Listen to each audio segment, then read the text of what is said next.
Okay, the subject this morning is Geirut, is conversion, and what is required for a conversion. The origin of these laws, because the fact is nowhere in the Torah is there an explicit commandment that says that if a non-Jew wants to become a Jew, this is the way, these are the commandments, these are the observances, this is the way it is done. There's nothing explicit. So how do we derive the laws of Geirut, of conversion? The laws are derived from what the Yidden, the Bnei Yisrael, underwent to enter the covenant with God and receive the Torah. That was a Geirut, because halachically we only became the Jewish people then, at that time, with the giving of the Torah, which had several components to it, as we will see. Until then, halachically, the status of the Jewish people is somewhat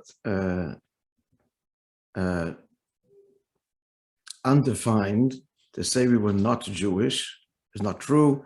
We were children of Avraham, Yitzchak, and Yaakov. We were called the children of Israel, but it was a tribal, familial affiliation. It was a group of people that accepted the 7 Noahide laws, and moreover, unique commandments that God gave to Avraham. It's a quasi kind of state. It's almost like the state of the convert in preparation for conversion. But the actual conversion takes place with the giving of the Torah and the other commandments and observances that went along with it. So let's see what they are. And then we're going to see that they would appear that one of the critical components of conversion is no longer possible since the destruction of the Beis HaMikdash. And that calls into question, or that's the whole discussion here, is the nature of a convert in the present era, after the destruction of the Beis HaMikdash, till Mashiach comes. What is the nature of this conversion, given that it is missing, because there's no Beis HaMikdash, the bringing of an offering, of a korban, that of course the convert cannot bring. So let's see all of this. We're going to examine the words of the Rambam. We're going to point out what appears to be contradictions. We're going to present the solution from the famous Rogash of Gaon, and finally the Rebbe's solution and its spiritual ramifications, as we wrote in our WhatsApp, the spiritual ramifications for each one of us every single day. Let's begin our journey.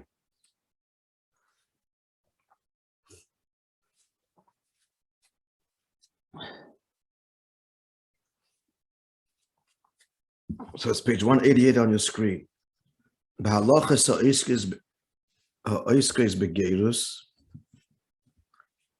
halachas which deal with conversion, b'sefer Hayada Chazaka, in the Rambam, it's called the great hand, the mighty hand. That's what he termed his work. It's an allusion to Yod. Yod is 14. It's an allusion to the 14 books of halacha that comprise the Mishnah Torah. So there's two names, Mishnah Torah and Yad HaChazaka. At any rate, the Rambam writes as follows in the laws concerning Geirut. We need to get the words, the quote, very clear, because it's going to be examined very critically. With 3 matters, Nichnusu Yisrael lebris, the Jewish people entered into the covenant with God. And again, this is the means by which in the future all non-Jews will become Jewish. What are the 3 things the Jews had to undergo? B'mila, circumcision; tvila, immersion in a mikveh; v'korban, and the bringing of korbanos. I don't have the Rambam in front of me, so this is only a bridge quotation here. Mila haisa, circumcision was yet in Egypt before they partook of the Korban Pesach, everybody had to undergo circumcision. So this is the process. The Exodus began the process of conversion, and the first thing was Milah. Tevilah, immersion. Where do we see that they immersed? So there are two sources for that. Number one, we have a principle. This is implied, not explicit, not implicit, but implied. There was karbonis, as we will see. There were sacrifices that were offered by as recorded in the end of Sefer Mishpatim, just before the giving of the Torah, they brought karbonis, sacrifices, peace offering, and burnt offerings on behalf of the entire people. The people were sprinkled with blood, or at least the elders representing them were sprinkled with blood, literally, and there was blood cast upon the altar, as described at length at the end of Parsha Mishpatim. So there were karbonis, and we have a rule that no blood can be sprinkled on the altar by anyone without having immersed earlier. So they must have immersed. By that's implied. Some say when the Torah said they should wash in preparation for the giving of the Torah, one of the instructions is they should wash their clothes. That's referring to immersion in the mikveh, and refers not just to their clothes, but themselves as well. And just as an aside, you must be thinking, there was a mikveh in the desert.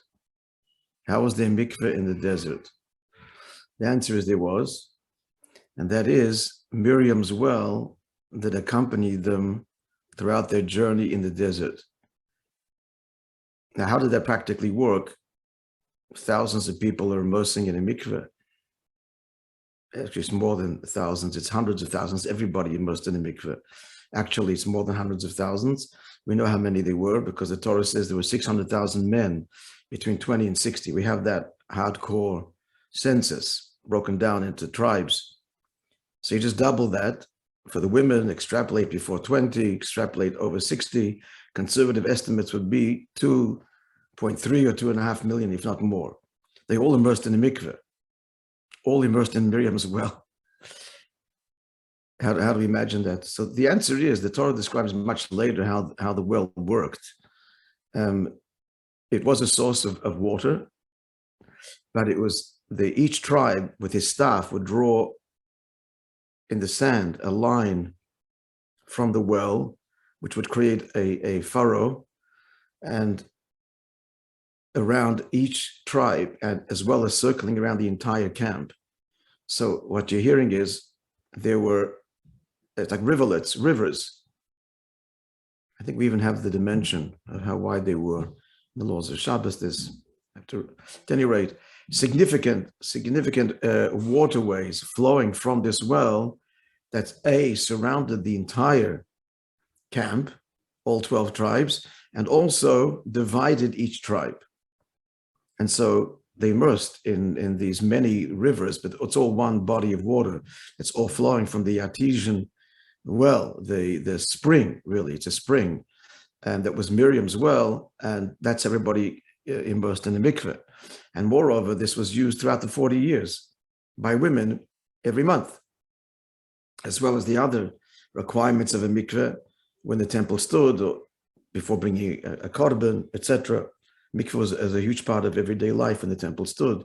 If you were going to the temple or the Mishkan or the sanctuary in the desert, bringing an offering or a Thanksgiving offering, a sin offering, a holiday offering, and so on. Mikveh was a big part of their life in the desert, and we just described how this was physically feasible for such a huge population. At any rate, these are the three things. These are the three things that the Jews underwent to enter into the covenant. The giving of the Torah is entering the bris, the covenant with God, becoming Jewish, formally, halachically, thereafter. It starts with, again, for the males, circumcision, milah in Mitzrayim, and then immersion in the mikveh, the bringing of an offering, and of course, the acceptance of the Torah before a Beis Din. There were courts established by Yisrael, At Yisro's suggestion, Moishe Rabbeinu's father-in-law, and before the Bezdin, the formal declaration before God and the Bezdin, as the Torah records, they said, we will accept and we will do. Actually, more than once they said so. So there's the formal acceptance of the yoke, as it were, of Torah. And that is the way a convert converts. Of course, the question is, there's no korbanos today. So let's see, there's no sacrifices. And that was an integral part of the conversion then. The Torah describes at the end of Parshas Mishpatim, devotes an entire section to the sacrifices that were offered on behalf of the entire population before the giving of the Torah as part of the conversion process. And that's the subject today. What about nowadays? So let's see.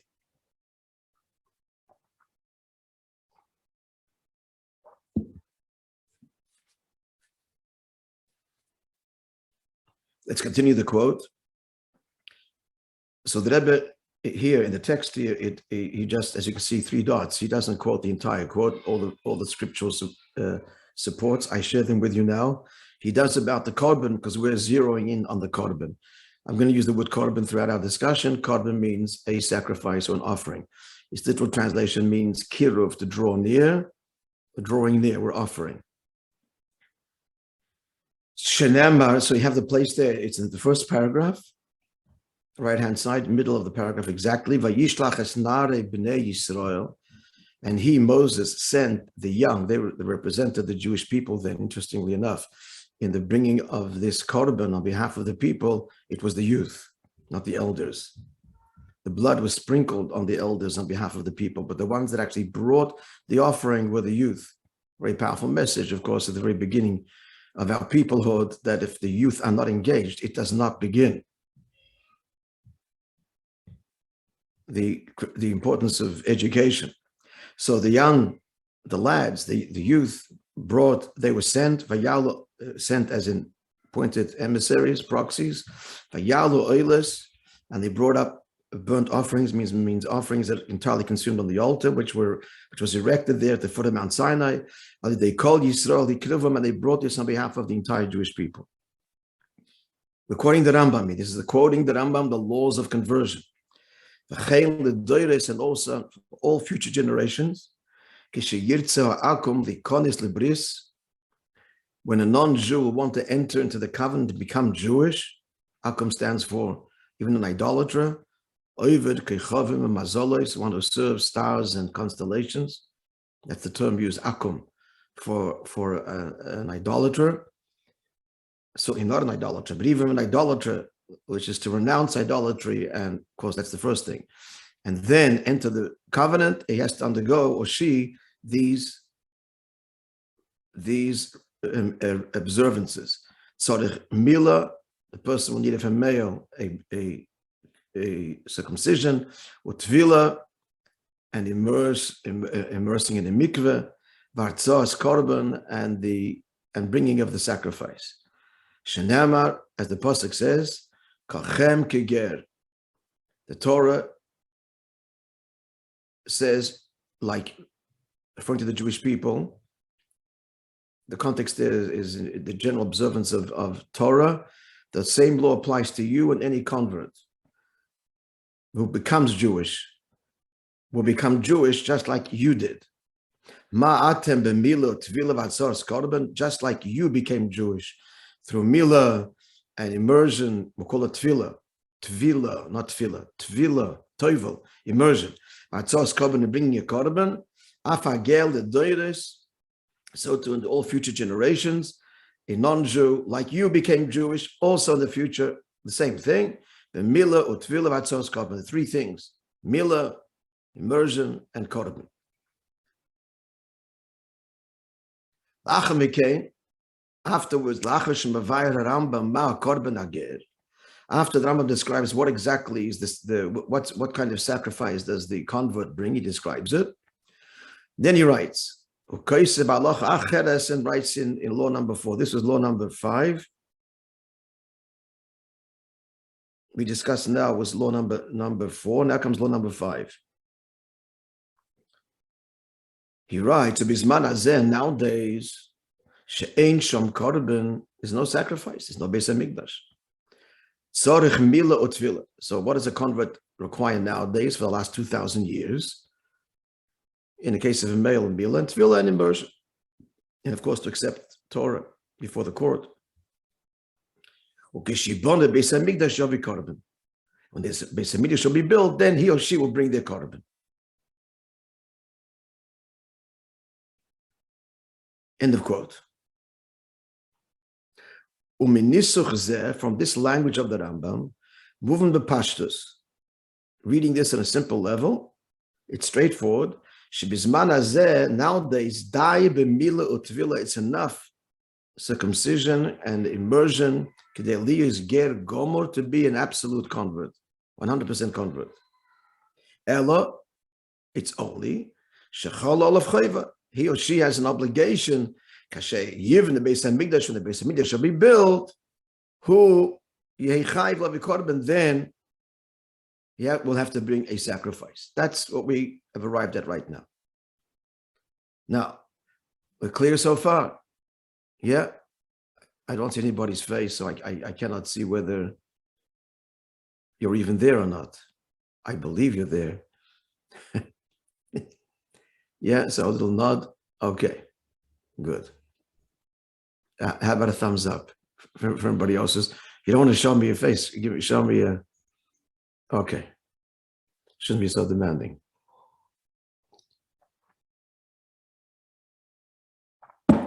Good. Okay. Thank you, Peggy. All right. Let's continue. You will have the text, I hope, because this is all text-based, this study. Now, to understand this law, that nowadays, even though that was one of the components, was bringing the korban, and we can't do that today because there's no Beis Hamikdash. So how do we understand this? That nowadays, nasim leger gomor, one can become an absolute, a complete convert, only through 2 out of 3, circumcision and immersion. Lambris, even though even though the time when the temple stood, entering into the covenant, he was, last line, second column, left-hand side in italics, which underscores the point. Was 3 things. So how do we understand that a component can be missing and it's 100% good? The Ger Shemol, turn to the next page. And when the temple stood, the law was as follows. Listen to the law during temple times. Ger Shemol, he circumcised, in the case of the male. V'toval, and immersed. You're quoting here now. We're quoting. And what if he didn't bring his korban, time of the Beis Hamikdash? What if he didn't? What's a scenario? He did 2 out of 3 in the time of the Beis Hamikdash. So what's the halacha? Korbonoi akvoi liyes ger gomer. His sacrifice prevents him, his lack of bringing the sacrifice, prevents him from being ger gomer, an absolute convert. Kechol kosher Yisrael, like all kosher Jews. He's not. He's not, because he didn't bring his korban yet. Eina eichel b'kodshim, and therefore he cannot eat of sacrificial meat. You have to be Jewish to be able to eat a sacrificial meat, even though he went to the mikveh, and even though he did everything else. Shadayin leinase kosher Yisrael. He has not yet become, in time of the Beis Hamikdash, if he hasn't bought his korban yet, has not yet become like the kosher means fitting a kosher Jew. So we've got a contradiction. How do we understand this? How do we understand this? The time of the Beis Hamikdash, if he didn't bring his korban, the Rambam says clearly, it prevents him from being a complete convert. He cannot eat sacrificial meat. He hasn't become a kosher Jew. That's the terminology. So how is it that when there's no Beis Hamikdash and you can't bring a korban, never mind, we'll ignore that and just do 2 out of 3, and it's fully acceptable. We would expect, in other words, that there can be no conversion nowadays. Sorry, we can't accept converts because there's a critical component that is no longer possible till the Beis Hamikdash is rebuilt, and therefore there's no conversion. But that's not so. The Rambam said there is conversion. And he's completely Jewish. But the same Rambam says, when the Beis Hamikdash stood, he's not completely Jewish if he doesn't bring the korban. So do you see the contradiction? Yes? Yes? This is the fundamental question we have today. I need a response, friends. Yep, good. So to resolve this, Koisev Hagon HaRogachovi. The Rogachover Gaon, who was the Rogachover, is a town in Lithuania. And there lived a famous rabbi called Rabbi Yosef Rosen, who was one of the outstanding scholars of all time, certainly of his own period. There's books written on him, biographies, and his genius was just unparalleled. Just as an aside, in the Rebbe's Siches and talks, which we're learning now, one of his many thousands, the Rebbe generally did not use contemporary scholars as a primary text of analysis. Not contemporary scholars. It would be Rashi, the Rambam, the Rishonim, the earlier scholars. And there are a few exceptions. Of course, the Alter Rebbe and the great Hasidic masters are an exception to that rule. And another one is the Rogachover. That just shows you what esteem the Rebbe held him, and in general, to what esteem he was held by the entire Torah world. He was completely an incredible genius that we could not really begin to even fathom. Like, let me just give you an idea. It's like a person, imagine, I don't know if you ever saw it, maybe you still have at home, the Encyclopedia Britannica. You have the Britannica at home. Could you imagine one person knowing the entire Britannica? Britannica is every subject known to man, explored and explained in great depth, every field of science and knowledge and history. Britannica. To know it by heart with every cross-reference, on your computer can do that. So he was such a mind. It'd go off the charts. That's just an aside. Our Rebbe was of that caliber as well. I mean, I'm just not talking piety here and holiness. That's certainly beyond our ken. I'm just talking intellectual prowess. It's mind-boggling, literally, to consider that a person can have such a mind and contain such knowledge and interconnected and at hand and interwoven. At any rate, so let's see what the Rogachover answers. Simple answer here, a simple quote, what seems to be, in reconciling the problem. Said the Rogachover. We call him the Rogachover from the town of Rogachover where he lived. The Rak Lekochim, what did the Rambam say? The Rambam says, if he doesn't bring his, I'm talking at the time of the Beis Hamikdash, the time of the Beis Hamikdash, then, not now. What if a person went through 2 out of 3, didn't bring his korban? Said the Rambam, he didn't bring your korban, so the korban prevents him from being a complete convert, and he can't eat sacrificial food. So the Rogachover wants to say that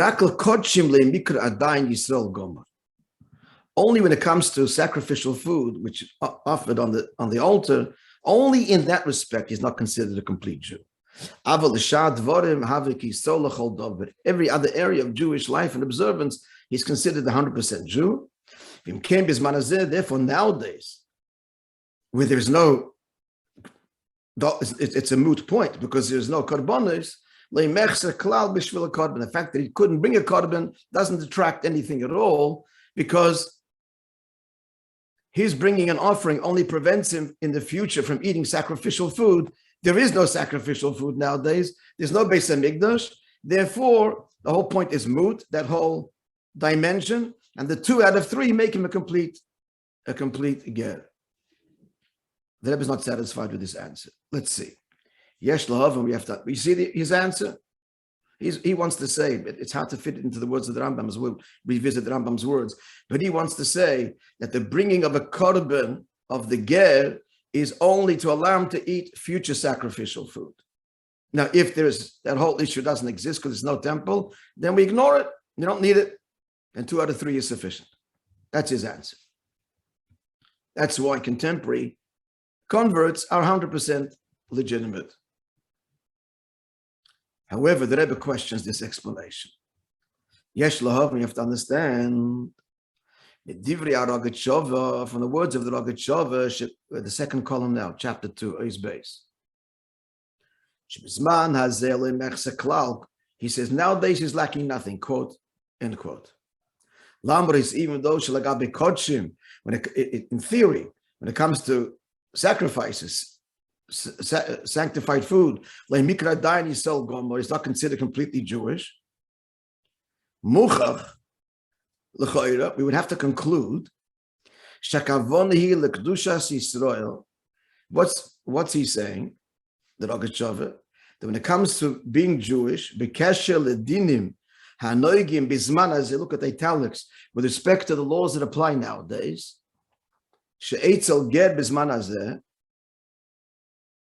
he's saying that a convert nowadays, who only goes to 2 out of 3, he's saying he lacks for nothing. I'm just repeating what we just said. He lacks for nothing in terms of his Jewishness. That's what the Rogatshova is saying. Well, we're not satisfied with this. Indeed, look at italics. It's true nowadays. There's no sacrificial food. There's no temple. But still, what's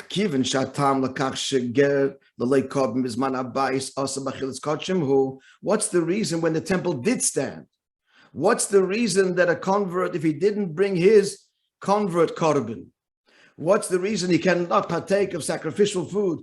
The Rogatshova himself says, quote, with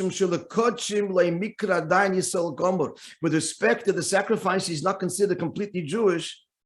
Ain't all of din yisol. He doesn't have the law of a Jew when it comes to sacrifices. The yoismikach, and furthermore, kifishu koisem mokem achet. Elsewhere, the Rogatshova says even stronger language. He's considered non-Jewish with respect to sacrifices.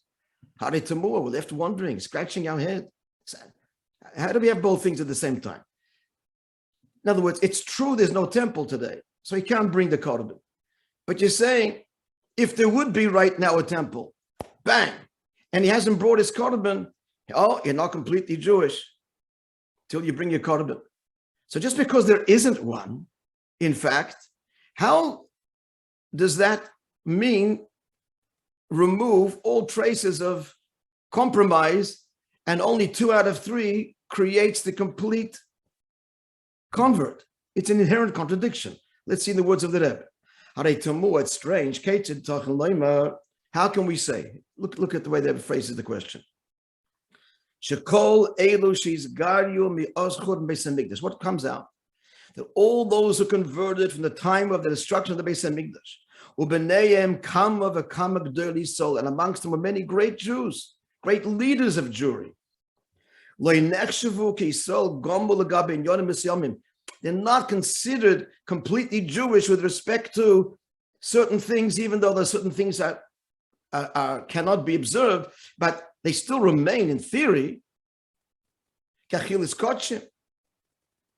Like such a person, he didn't bring his korban, would not be allowed to partake of sacrificial food. So there's a blemish here. There's something missing. How on the one hand you can say completely Jewish, on the other hand say that if he be in this state when the temple stood, he's not completely Jewish. And moreover, in quoting the Rogatshova before, he actually goes so far as to say that a non-Jew who does 2 out of 3 the time of the Beis Hamikdash cannot eat kodshim and is considered like a non-Jew with respect to sacrificial offerings. So how do you consider him in some respect like a non-Jew and in another respect completely Jewish? It's an inherent contradiction. Page 190. To strengthen the question even further, Zois So we have this problem so far. Are we clear on the problem? Just to summarize the problem, how does the Rambam on the one hand say that nowadays, since there's no temple, we only have 2 out of 3, that makes him completely Jewish? And yet, the same halacha is that at the time of the temple, if he didn't bring his korban, he's not considered completely Jewish. And with respect to the laws of sacrifices, he's considered, in fact, non-Jewish. How does that not compromise his Jewishness now? It's 2 out of 3. All right, you can bring the korban. So again, we would expect, like I said at the outset, finish. We just can't do conversions. Just because you can't do the 3rd one doesn't mean you drop it. And the question becomes strong when we consider what would be in a case when the temple stood and you did 2 out of 3. He's not completely Jewish when it comes to sacrifices. The question is very powerful. Now, to make the question even stronger,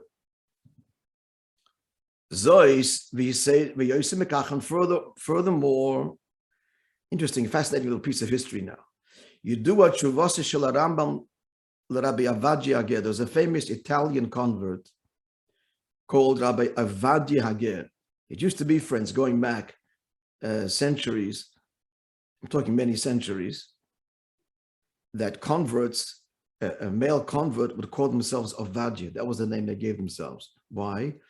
Because Avadia was one of the prophets, and he was a convert from Edom, from a descendant of Esau. And he was a prophet, one of the great Jewish leaders. And so therefore, a convert would choose his name, the greatest, one of the greatest converts of our history. Likewise, I would assume that many female converts called themselves Ruth, and they used to, for the same reason, because she's a biblical female outstanding convert, and of course the mother of King David, not directly, the great-great-grandmother of King David, of Mashiach, for that matter, the descendants of King David. So he was a famous Italian convert. He was actually a priest. He was a priest, a Roman Catholic priest, or of another Christian order. And look him up, a famous person. He composed poetry, Jewish poetry, and music, which some say the basis of the liturgy, the music of our davening, our nusach, of European Jewry. There's a certain melody that we use in davening, Shabbos and Yom Tov and so on. That's a fascinating study, what the origin of this music, and some of it traces back to him. So he was a famous convert. Now the Rambam wrote him a letter and writes as follows. Asher boy kosev Rambam, he writes to him, Shema lose sherabi avadia gdoilo mimayles kol bnei sol acherim. He said, you, a righteous convert, your virtue is greater than all the Jewish people. Because we're Jewish because we're descendants of Avraham, Yitzchak, and Yaakov, and Sarah, Rivka, Rachel, Leah. We're Jewish by descent, by birth. But a convert, their yichus means their status of being Jewish, is not because of mother and father, but directly from Hashem. It relates directly for the one who said, and the world came into being, referring to God. This is a quote from the Baruch Shema we say every day. LaKadosh Baruch Hu, to God himself. Now, the Rambam himself writes this. He's saying that not only is he like Jewish, but your virtue is greater than, in other words, they're Jewish by birth and you're Jewish by choice. And your Jewishness by choice means that you plug in and you're Jewish because you connected directly to Hashem as a Jew. That's greater than someone who's just born Jewish. So making our question therefore stronger. If we're going to say that a convert nowadays, in some respect, is considered as non-Jewish, in what respect? With respect to eating sacrificial food, which he can't, but in theory, if there would be a Beis HaMikdash and you haven't brought your korban yet, you could not eat, which compromises his Jewishness. How could he write to him, to Rabbi Avadia, the convert, that he's greater than a born Jew? If there was something, even one component missing in some area, you're not Jewish when it comes to eating sacrificial food because you didn't bring your korban. Or poshet lachlutin. And it's absolutely certain, the Rebbe says, you might want to say that Rambam just wrote this to comfort him. It seems from the fact that he wrote this letter, it's because he was getting some kind of, he wasn't fully accepted by the community, whatever the story there was. We cannot say that Rambam wrote this simply to make him feel good. Chas v'sholem. It's absolutely clear that Rambam would not say something, God forbid, it's not absolutely true in Torah. And he only wrote it, Rabbi Avadia only wrote it to console. God forbid. He just wrote this just facetiously to make him feel good. Can't say that. If he wrote this, he meant it. So it's clear from this that he's saying not only you're Jewish, within Jewish people, the highest level. How do you reconcile with this the fact that there's this gaping hole, it would seem? Not completely Jewish when it comes to sacrifices. Well, the Hoyer, I'm just going to, hang on one second, just close that.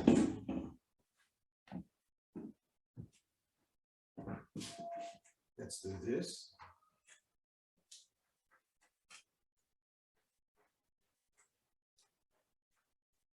No, that doesn't work. So, all right. It's broken. Okay. Let's go further. Well, the Hoy, and it's noteworthy. Another thing. In that letter to him, and it seems Rabbi Avadia had written to him first, and he wrote back, and the Rambam writes,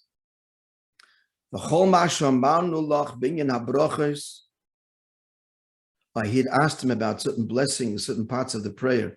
Let me tell you what the question is. There are many parts of our prayer and our davening that we talk about our forefathers.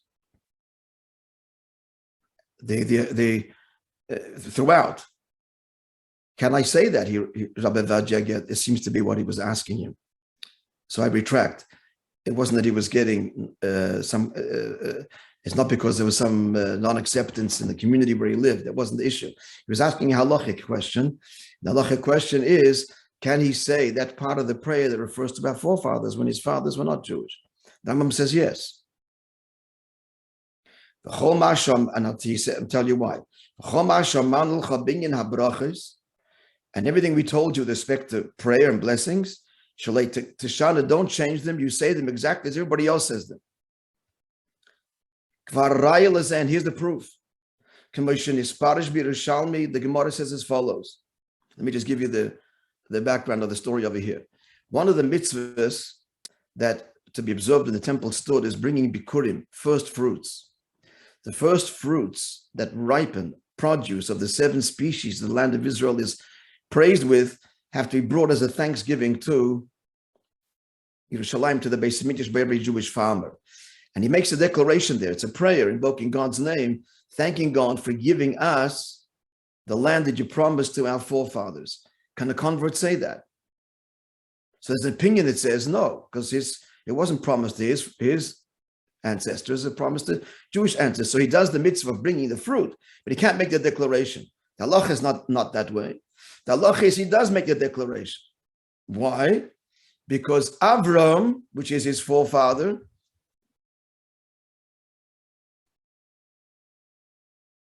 he is the founder of many people, not just the Jewish people. So therefore he can say our fathers.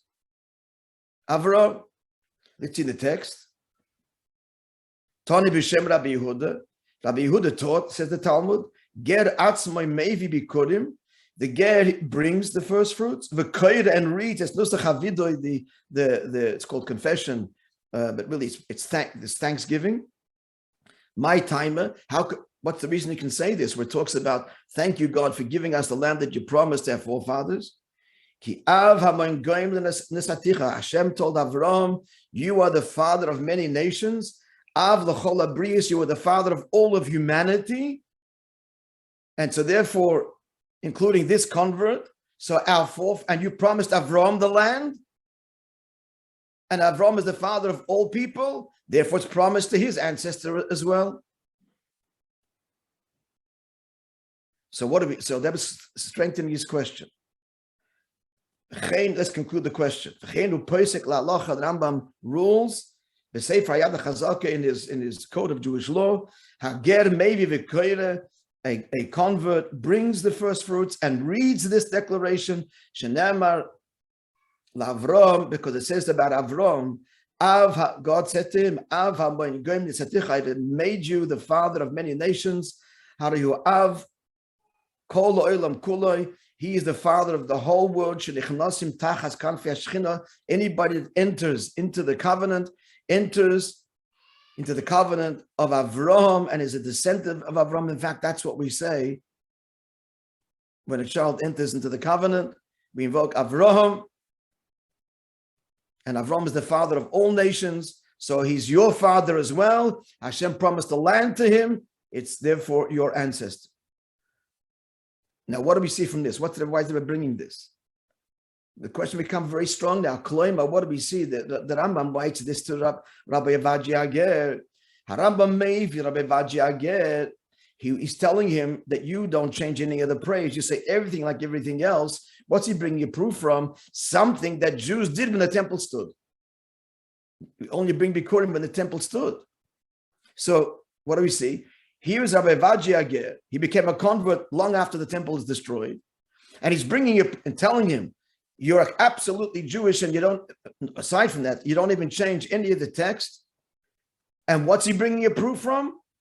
A mitzvah that is observed when the temple stood, indicating that he's 100% Jewish now, even compared to a time when the temple stands. But how does this then jive with the statement, but he's not really, because he can't eat sacrificial food because he hasn't brought his korban? We're left with an absolute contradiction.